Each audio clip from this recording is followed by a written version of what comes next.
आज हम गुजरात के एक ऐसे शख्स की कहानी बताएंगे जो दौलत के मामले में अंबानी को भी टक्कर दे रहा है। हर दिन नए नए बेंचमार्क सेट कर रहा है और न सिर्फ भारत में बल्कि पूरी दुनिया में अपना दबदबा बना रहा है। हम बात करें भारत के मशहूर बिजनेसमैन गौतम अडानी की। एक वक्त था जब गौतम अडानी को आर्थिक तंगी कारण अपनी पढ़ाई छोड़नी पड़ी थी, लेकिन आज ये एयरपोर्ट से लेकर बंदरगाह और कोयले से लेकर घर में इस्तेमाल होने वाले तेल तक से पैसा कमा रहे हैं। लेकिन बहुत ही कम लोग ऐसे हैं जो इनके बारे में जानते हैं। अगर आप गौतम अडानी की कामयाबी का राज जानना चाहते हैं कि ये इतने सक्सेसफुल कैसे हुए, तो इस वीडियो को पूरा देखिए।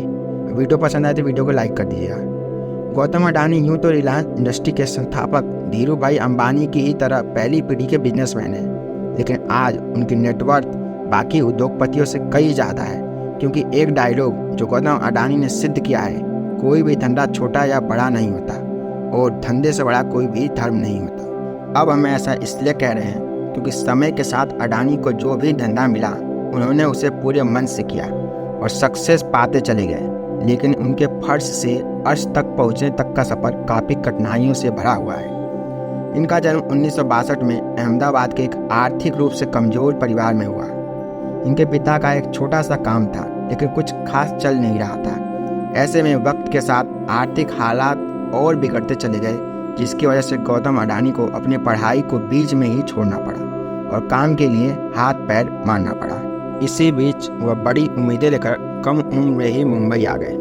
जब शुरुआत में तो काफ़ी संघर्ष करना पड़ा, लेकिन कुछ वक्त के बाद उन्हें एक डायमंड सप्लायर के यहाँ पर नौकरी मिल गई। 3 सालों तक काम करने के बाद उन्हें समझ आया कि ज़िंदगी में करना क्या है, इसलिए उन्होंने नौकरी छोड़ी और अपना काम शुरू किया और जवेरी बाजार में डायमंड ब्रोकरी की शुरुआत की। गौतम अडानी को अपनी ज़िंदगी का लक्ष्य पता था, यानी कि काम क्यों कर रहे हैं उन्हें पता था, इसलिए उन्होंने जी तोड़ मेहनत की और कम उम्र में ही धंधा दौड़ा दिया।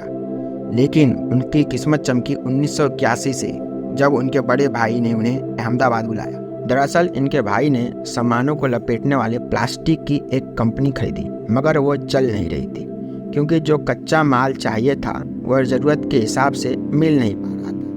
बाहर देशों से कच्चे माल को इंपोर्ट करना पड़ रहा था। ऐसे में इसे एक अवसर के तौर पर देखते हुए अडानी ने कांडला पोर्ट पर प्लास्टिक ग्रेन्यूल्स का इंपोर्ट शुरू किया और 1988 में शुरू की अडानी एक्सपोर्ट, जिसका नाम बदलकर बाद में अडानी एंटरप्राइजेस कर दिया गया। इसमें मेटल्स, एग्रीकल्चर प्रोडक्ट और कपड़े की कमोडिटी ट्रेडिंग होती थी। काम चल पड़ा तो कुछ ही साल में ये कंपनी और अडानी इस बिजनेस से बड़ा नाम बन गया और फिर 1994 में अडानी एंटरप्राइजेज को शेयर बाजार में लिस्ट कर दिया गया। फिर आता है 1995 का वह साल जिसने गौतम अडानी को इस मुकाम तक पहुंचने की नींव रखी, क्योंकि इस वक्त गुजरात सरकार पोर्ट डेवलपमेंट के लिए प्राइवेट कंपनी की तलाश कर रही थी। ऐसे में जैसे ही ये खबर अडानी तक पहुंची, उन्हें कमाई का एक और सोर्स नजर आया, इसलिए उन्होंने गुजरात के सबसे बड़े बंदरगाह मुद्रा पोर्ट को ही खरीद लिया। मुद्रा पोर्ट को खरीदने के बाद 1998 में गौतम अडानी ने अडानी पोर्ट्स और लॉजिस्टिक कंपनी की शुरुआत की। वैसे इस बंदरगाह की खासियत के बारे में बताएं तो ये करीब 8000 हेक्टेयर में फैला हुआ है। ये पोर्ट आज भारत का सबसे बड़ा निजी बंदरगाह है और इस पोर्ट से भारत के लगभग 25% माल की आवाजाही होती है। साथ ही यह जगह स्पेशल इकोनॉमिक जोन के तहत बना है, तो प्रमोटर कंपनी को कोई टैक्स भी नहीं देना पड़ता है। इस जोन में power plant, private rail line और एक प्राइवेट एयरपोर्ट भी है।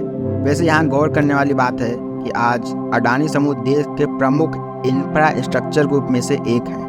उनकी अडानी पोर्ट देश की सबसे बड़ी पोर्ट मैनेजमेंट कंपनी है और गुजरात, महाराष्ट्र, गोवा, केरला, आंध्र प्रदेश, तमिलनाडु, ओडिशा जैसे 7 समुद्री राज्यों में इनके 13 डोमेस्टिक पोर्ट्स हैं। अब जैसे जैसे समय गुजरता गया, अडानी खुद को ग्रो करते चले गए। वो फॉर्चून के द्वारा, वही फॉर्चून जिसका रिफाइंड ऑयल आज हम घर में सुबह शाम दिन रात इस्तेमाल करते हैं, उसके द्वारा लोगों के किचन तक पहुंच गए। जनवरी 1999 में अडानी ग्रुप ने विलमार बिजनेस ग्रुप के साथ हाथ मिलाकर खाने के तेल के बिजनेस में कदम रखा था। वैसे फॉर्चून तेल के अलावा अडानी ग्रुप आटा, चावल, दाल, चीनी जैसे दर्जनों चीज़ों से जुड़ा हुआ है, जिनके रख रखाव के लिए 2005 में अडानी ग्रुप ने फूड कॉरपोरेशन ऑफ इंडिया के साथ मिलकर अलग अलग राज्यों में बड़े साइलोस बनाए। साइलोस वे चीज़ होती हैं जिसमें बड़े पैमाने पर अनाज को रखा जाता है। सैलूस के कनेक्टिविटी के लिए अडानी ग्रुप ने नीचे रेल लाइन भी बनाई ताकि अनाज को लाने और ले जाने में आसानी हो। अब गौतम अडानी को कोयले में भी पैसा दिखा। उन्होंने डोमेस्टिक इलेक्ट्रिसिटी का जनरेशन किया और बड़े बड़े राज्यों में इलेक्ट्रिसिटी सप्लाई करना शुरू कर दिया। लेकिन इतने बड़े पावर प्लांट को चलाने के लिए ज़रूरत से ज़्यादा कोयला चाहिए था, इसलिए उन्होंने अपना दिमाग चलाया और ऑस्ट्रेलिया के कोल मान को ही खरीद लिया। फॉर्चून इंडिया मैगजीन के मुताबिक 2010 में अडानी ने लिंक एनर्जी से 12,147 करोड़ में कोयला खदान खरीदा था। इस खदान में 7.8 बिलियन टन के खनिज भंडार हैं जो हर साल 60 मिलियन टन कोयला पैदा कर सकती हैं। इसी तरह इंफ्रास्ट्रक्चर की कमी से इंडोनेशिया में मौजूद तेल, गैस और कोयले के लिए अडानी ग्रुप ने साउथ सुमात्रा से कोयला ट्रांसपोर्टेशन के लिए 1.5 अरब डॉलर इन्वेस्टमेंट करने की घोषणा की। उस समय इंडोनेशिया इन्वेस्टमेंट अथॉरिटी ने बताया था कि अडानी ग्रुप 5 करोड़ टन की क्षमता वाले एक कोल हैंडलिंग पोर्ट का निर्माण करेगा और साउथ सुमात्रा आइलैंड की खदानों से कोयला निकालने के लिए 250 किलोमीटर तक रेल लाइन बिछाएगा। इसी तरह अडानी अपना कारोबार फैलाते गए और पैसा अकाउंट में आता चला गया। जिस अडानी साम्राज्य का कारोबार 2002 में 76 करोड़ डॉलर था, वो 2014 तक आते आते 10 अरब डॉलर हो गया।